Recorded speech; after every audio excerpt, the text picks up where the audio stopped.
नमस्कार साथियों, मैं डॉक्टर महेश वर्मा। जय भीम। एक लंबे अंतराल के बाद मैं आप सभी के सामने पेश हो रहा हूं। जैसा कि आप सभी जानते हैं, मेरे सोशल मीडिया जो प्लेटफॉर्म, मेरे फेसबुक पेज के माध्यम से और मेरी जो फेसबुक आईडी है उसके माध्यम से मैंने समय समय पर अवगत कराया कि मैं एक लंबी बीमारी से ग्रसित था। मेरे आँख, जो सीधी आँख है, उसका पर्दा फट चुका था। इसी वजह से मैं आप सभी के सामने पेश खिदमत नहीं हो सका। इसी वजह से मैं कोई रिपोर्टिंग या कोई मेरा जो कार्यक्रम है रेडियो डेमोक्रेटिक भारत पर नहीं आ सका। लंबी बीमारी थी, लगभग 5-6 महीने में बिस्तर पर रहा और दिल्ली के एम्स में मेरा इलाज चलता रहा। और जो दिल्ली एम्स के जो प्रोफेसर हैं, आंखों के जो डॉक्टर हैं, प्रोफेसर राजपाल साहब का मैं तहे दिल से शुक्रिया अदा करना चाहूँगा कि जिन्होंने मेरे आंखों का इलाज किया, ऑपरेशन किया और जिन्होंने साफ तौर पे कहा कि आप धैर्य रखें और शांति से जो इलाज आपका हो रहा है, जो धैर्य से इलाज हो रहा है, उसके जो रिजल्ट हैं वो भी बेहतर आएंगे। तो मैं उसी रिजल्ट्स के बुनियाद पर आज मैं आप सभी के सामने पेश हूं और कहीं ना कहीं मेरे जो आँख की जो रोशनी है, जो एक तरह से लगभग गायब ख़त्म हो गई थी और ऑपरेशन के बाद वो रोशनी मेरी वापस आ गई है। 4 ऑपरेशन मेरे सीधी आँख के हुए, तो आप समझ सकते हैं कि कितनी गंभीर स्थिति से मैं गुजर रहा था। इस दौरान मैंने उन तमाम महापुरुषों को पढ़ा और जाना और समझा जिन्होंने अपने अथक संघर्ष और मेहनत की बुनियाद पर इस भारतवर्ष नहीं दुनिया में अपना मुकाम हासिल किया।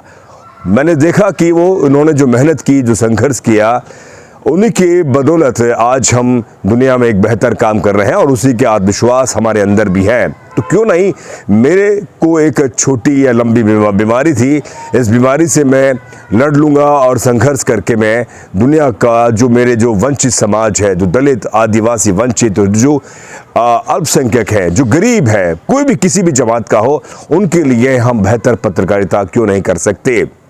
मैं तहे दिल से शुक्रिया अदा करना चाहूँगा प्रोफेसर R.K. भारती साहब का, जो आगरा के डॉक्टर अंबेडकर विश्वविद्यालय के MSW के प्रोफेसर हैं, जिन्होंने मुझे समय समय पर मुझे फ़ोन करके मुझे प्रोत्साहित करते रहे और ये जो मेरे आँखों का जो इलाज हुआ उसके पीछे वो भी एक बड़े स्तंभ की तरह साथ में खड़े रहे।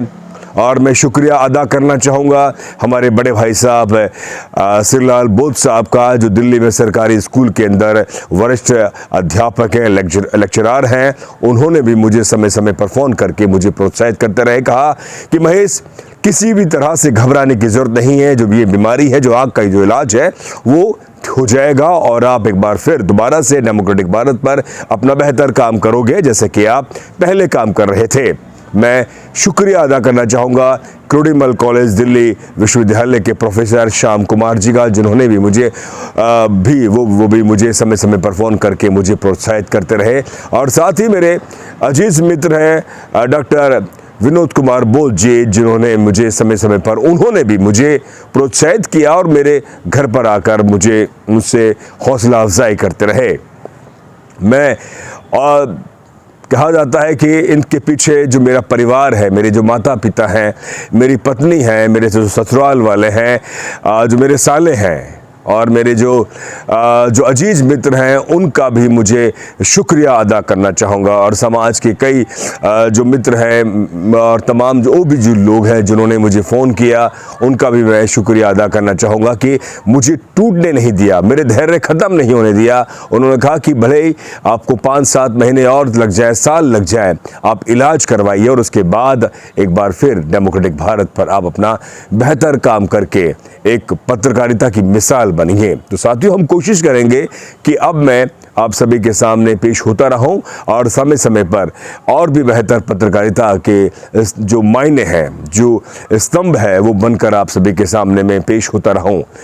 और जो इस दौरान जो राजस्थान ही नहीं, पूरी दुनिया में और देश दुनिया में बहुत सी ऐसी घटनाएं हुई जिनको मैं कवर नहीं कर पाया। बड़ा कचोटता था अपने मन को कि मैं इस समय अस्वस्थ हूँ और मैं वहाँ पर फील्ड में नहीं जा पा रहा हूँ। राजस्थान में इस दौरान 5-6 महीने में ऐसी घटनाएं हुई, ऐसी बड़ी बड़ी घटनाएं हुई, दलित अत्याचार को लेकर, सामाजिक अत्याचार को लेकर, और कई राजनीतिक घटनाएं हुई, कई राजनीतिक बड़े लोकतंत्र के जो पर्व हैं, चुनाव हुए, उनको मैं कवर नहीं कर पाया। दिल्ली में बड़े आंदोलन हुए, बड़े सम्मेलन हुए, उनको मैं कवर नहीं कर पाया, बड़े इंटरव्यूज नहीं कर पाया, यानी कि जो मैं कर सकता था वो नहीं कर पाया। क्यों? कि मैं अस्वस्थ था।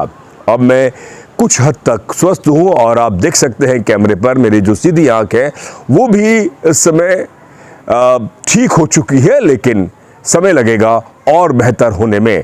तो मैं शुक्रिया अदा करना चाहूँगा डेमोक्रेटिक भारत के तमाम उन दर्शकों का, तमाम उन श्रोताओं का जिन्होंने मुझे हौसला दिया, मेरे सब्सक्राइब मेरे बने रहे, उसको टूटने नहीं दिया। और मैं चाहूँगा कि आप इस वीडियो को सुनेंगे, समझेंगे, यानी कि मेरे जज्बात के इन ख्यालों को समझेंगे तो आपको लगेगा कि वाकई एक पत्रकार जो एक लंबी बीमारी से ग्रसित था, पुनः एक बार फिर डेमोक्रेटिक भारत पर आकर एक अच्छा काम करने की मैं संभावनाओं की तलाश कर रहा हूँ, एक नई योजना भी बना रहा हूँ। तो मेरा आपसे निवेदन है, विनम्र निवेदन है कि आप डेमोक्रेटिक भारत को ऐसे ही सहयोग करते रहें और ज़्यादा से ज़्यादा आपका जो सब्सक्राइब जो आप हमें करते हैं चैनल को, और आपकी जो राय, कमेंट्स और जो शेयर्स और लाइक करते हैं, उससे हमें हौसला मिलता है, हमें प्रोत्साहन मिलता है और हमें आत्मविश्वास भी मिलता है। तो साथियों, मैं एक बार पुनः उन तमाम साथी, मेरे रिश्तेदार, मेरे दोस्त, मेरे अजीज़ मित्र और मेरे जो डॉक्टर हैं, मेरे जो तमाम वो जो मेरे वरिष्ठ, मेरे छोटे भाई बहन, सभी का मैं शुक्रिया अदा करना चाहता हूं जिन्होंने मुझे इस बीमारी के दौरान मेरा हौसला बनाए रखने के लिए मुझे जितना और ज़्यादा मुझे पॉजिटिव एटीट्यूड मुझे देते रहे। तो साथियों, हम मिलते रहेंगे आपसे नए नए मुद्दों के साथ, एक नए नए अंदाज में, एक नए नए रचनात्मक तरीके से। तो शुक्रिया साथियों। मैं फिर आखिरी में कहूँगा कि चैनल को आप ऐसे ही सहयोग करते रहें और आपका एक एक सहयोग हमें और ज़्यादा आत्मविश्वास से लबरेज करता रहेगा। दीजिए इजाज़त, शुक्रिया।